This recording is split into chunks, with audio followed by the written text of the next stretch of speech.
الزمالك على القمة منفردا بواسطة شيكوبانزا وبزيرة. ألف ألف مبروك للزمالك الفوز على بيراميدز في مباراة الموسم، الفوز 1-0 في الدقيقة 85 بهدف بزيرة ومن صناعة شيكوبانزا في مباراة بصراحة مباراة حماسية، مباراة رجالة، مباراة الزمالك عمل فيها كل حاجة، ان هو نازل عاوز يفوز وعاوز يكسب بعيد بقى عن فنيات وعن كل حاجة. انا بين الشوطين قلت لكم ان الزمالك كان ليه فرصتين مؤكدتين، واحدة لناصر منسي والتانية لعبد الله السعيد. وفي الشوط الثاني الزمالك بعد نزول شيكوبانزا بزيرة عمل له انفراد، شاط الكوره وصدها احمد الشناوي، وبعدين الكوره الثانيه شيكوبانزا عدى وصنع الهدف لبزيرة، وبعدين ناصر منسي لعب كوره ثانيه من الوينج اليمين وصنع هدف ثاني لشيكوبانزا، ولكن الفار لغى الهدف بسبب التسلل. فكده ادي 3 فرص محققين للزمالك في الشوط الثاني، وفرصتين محققين في الشوط الاول غير كره ثانيه لبزيرة في الشوط الاول، يعني اجمالي بتاع 6 فرص في الشوط في المباراه بالكامل. الف الف مبروك للزمالك. طبعا انا في محيط الاستاد الواحد مش عارف يقول ايه. الف الف الف الف مبروك. فيديو من الاستاد ومن محيط الاستاد وادينا سامعين كله بالزماره وكله احتفالات الجمهور الزملكاوي. طبعا اجمل حاجه واجمل احتفال واجمل مباراه، وانا مبسوط جدا جدا جدا جدا ان انا موجود في المباراه ديت، وان انا كنت في الاستاد وحضرت المباراه ديت في الاستاد، لان مباراه مهمه جدا ومباراه تاريخيه للزمالك. الف الف الف مبروك للزمالك، وان شاء الله يا رب تكمل باذن الله بالفوز بالدوري في المباريات المتبقيه للزمالك. فاضل له 4 مباريات والفوز بالدوري. اهو من محيط الاستاد اهوت وكل الجمهور خارج وكل الناس فرحانه بالمكسب. المكسب جميل والفوز جميل، والف الف الف مبروك لجمهور الزمالك.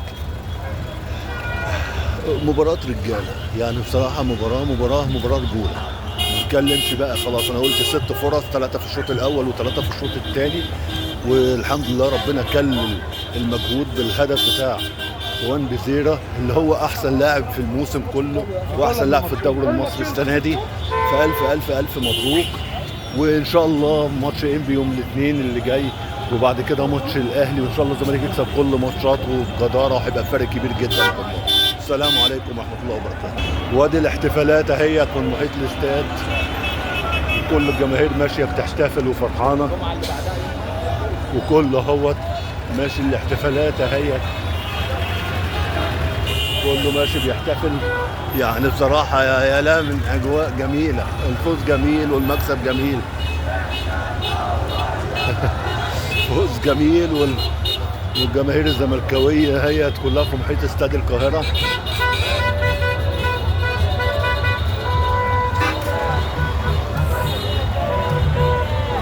دوري يا رجاله، الدوري يا رجاله، الدوري يا رجاله، الدوري يا رجاله.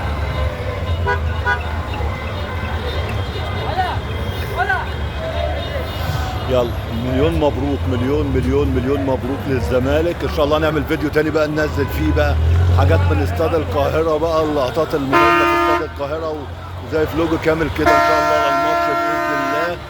بس ده حاجه سريعه كده ومباركه سريعه بالفوز النهارده، ومليون مبروك يا رب. يا رب الانتصار حلو قوي. واسيبكم شويه بقى مع ايه، مع اغاني جمهور واغاني والاحتفالات المشجعين.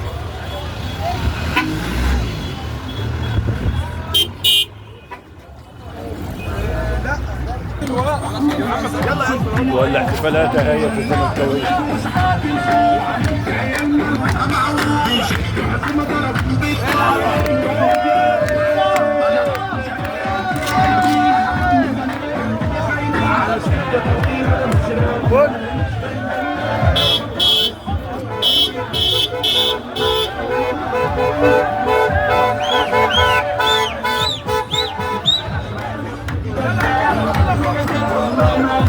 تعال باشا، يا باشا.